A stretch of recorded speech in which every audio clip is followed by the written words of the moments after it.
다 같이 사도신경으로 신앙 고백하심으로 7월 23일 화요일 아침 예배를 하나님께 드립니다. 나는 전능하신 아버지 하나님, 천지의 창조주를 믿습니다. 나는 그의 유일하신 아들, 우리 주 예수 그리스도를 믿습니다. 그는 성령으로 잉태되어 동정녀 마리아에게서 나시고 본디오 빌라도에게 고난을 받아 십자가에 못 박혀 죽으시고 장사된 지 사흘 만에 죽은 자 가운데서 다시 살아나셨으며 하늘에 오르시어 전능하신 아버지 하나님 우편에 앉아 계시다가 거기로부터 살아있는 자와 죽은 자를 심판하러 오십니다. 나는 성령을 믿으며 거룩한 공교회와 성도의 교제와 죄를 용서받는 것과 몸의 부활과 영생을 믿습니다. 아멘.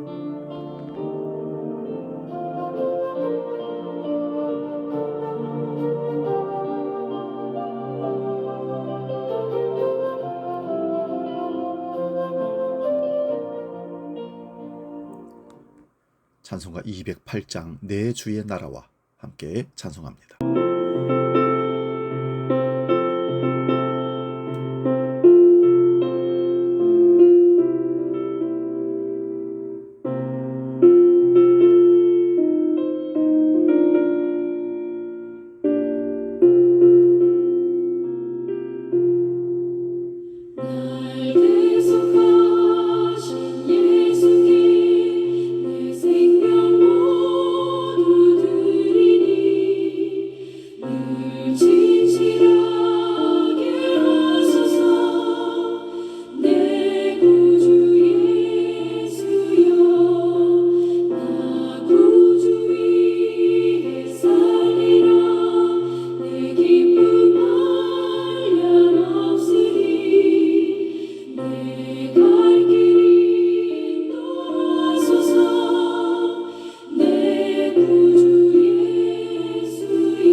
오늘 우리에게 주시는 하나님 말씀은 신약성경 마태복음 6장 24절 한 절만 보겠습니다.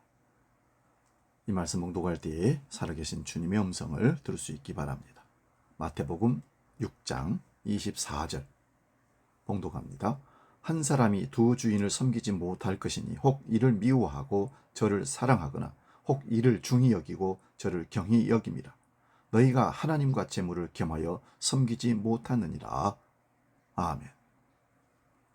오늘 봉독한 말씀으로 성공 우상을 경계하라, 이런 제목으로 말씀의 은혜를 나눕니다. 꽃들에게 희망을 잃은 동화가 있습니다. 이 얘기는 성공을 갈망하는 우리에게 무엇을 추구해야 하는지를 생각해 보게 합니다. 2000년 전 고대 로마에서는 세 가지 요소가 있으면 인생에서 성공했다고 규정했습니다. 첫째는 로마 시민권, 두 번째는 부, 세 번째는 안전이었다고 합니다. 이 세 가지는 오직 소수의 엘리트 집단들에게만 주어졌습니다. 로마 시민권자들은 자신들의 성공을 위해서 신들에게 희생 제물을 바치고 황제에게 세금을 바쳤습니다. 오늘날 사는 사람들도 자신의 성공을 위해서 건강, 가족들을 희생 제물로 바치기도 합니다. 윤리적인 삶과 동료는 안중에 없습니다. 먹지 않으면 먹히기 때문에 그렇습니다. 생존을 위해 성공해야만 하는 것입니다. 여러분에게 있어서 성공의 롤 모델은 누구입니까? 성경에서 성공의 대표적인 인물로 다윗을 꼽습니다. 불가능한 상황의 대결 구도를 우리는 흔히 다윗과 골리앗과의 싸움이라고 말합니다. 골리앗이라는 거인과 같은 고통, 좌절, 실패, 비난, 역경과 싸워 이기는 인간을 다윗으로 봅니다. 그리스도인들은 여기서 대개 다윗을 본받아야겠다는 교훈을 받습니다. 다윗은 어린 소년이었습니다. 가진 거라고는 막대기와 물맷돌 뿐이었습니다. 그러나 다윗에게는 믿음이 있었습니다. 하나님을 저주하는 골리앗을 향한 의분이 있었습니다. 비록 우리는 연약하지만 믿음을 가지고 싸움터로 나아가야 합니다. 우리가 하나님의 자녀로 살고 있다면 하나님은 우리 편에 서셔서 어떠한 종류의 골리앗일지라도 거뜬히 한 방에 이길 수 있도록 능력을 행사하실 것입니다. 그런데 문제는 저와 여러분에게는 그런 믿음도 없다는 것이 문제입니다. 하루에 성경을 얼마나 읽으시고 하나님 앞에 얼마나 엎드리고 기도하십니까? 우리의 이런 모습으로는 골리앗과 결코 싸워서 이길 수가 없는 모습일 겁니다. 그래서 우리는 더 분발해야 합니다. 더 노력해야 합니다. 주께서 확신을 주실 때까지 힘쓰고 간구하며 부르짖고 나가야 됩니다. 우리 안에는 골리앗과 싸울 만한 믿음이나 용기가 없습니다. 그러므로 감정적으로 놀라고 크게 두려워합니다. 겁에 질립니다. 잔뜩 겁을 집어먹으면 온몸이 굳어버립니다. 잘 움직이지 않고 벌벌 떨립니다. 나 자신의 가진 것이나 행위는 거인의 애모와 위협에 비하면 아무것도 아니기 때문에 그렇게 행하게 된 것입니다.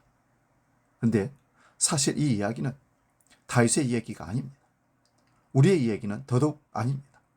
블레셋을 대표하는 골리앗과 이스라엘을 대표하는 다윗이었습니다. 대표의 성공과 실패가 곧 대표에게 속한 공동체의 성공과 실패로 연결된다는 것을 기억하시기 바랍니다.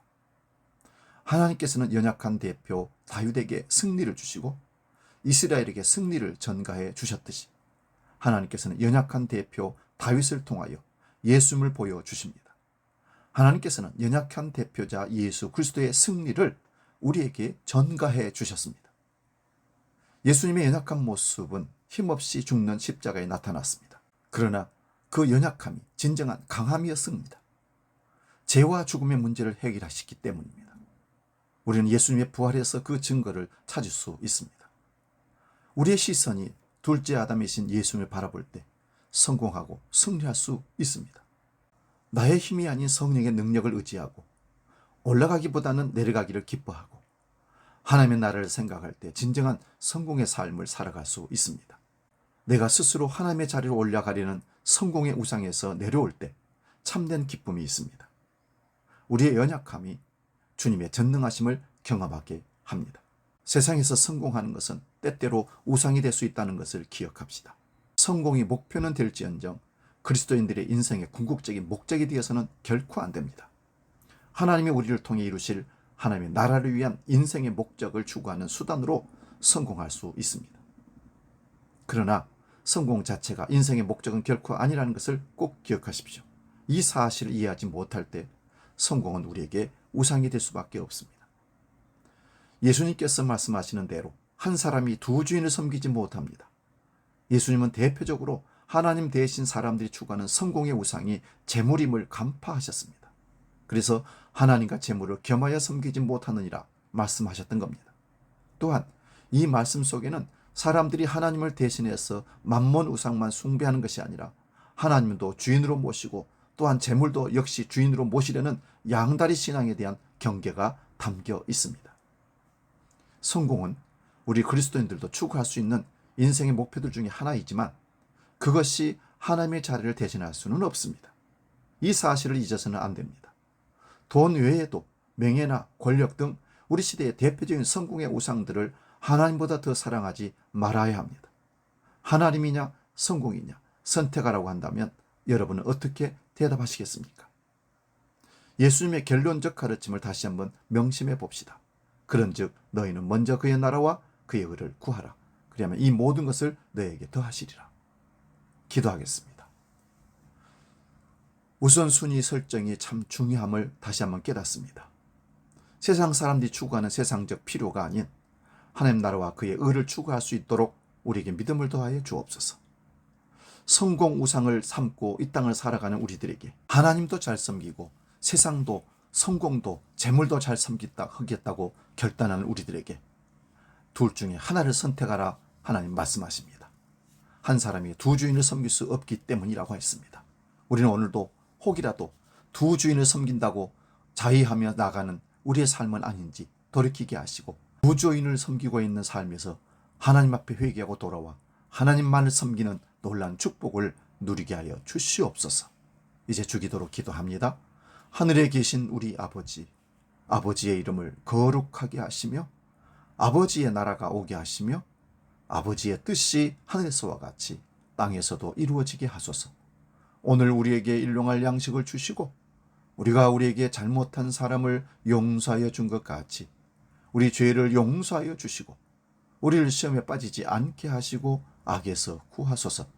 나라와 권능과 영광이 영원히 아버지의 것입니다. 아멘.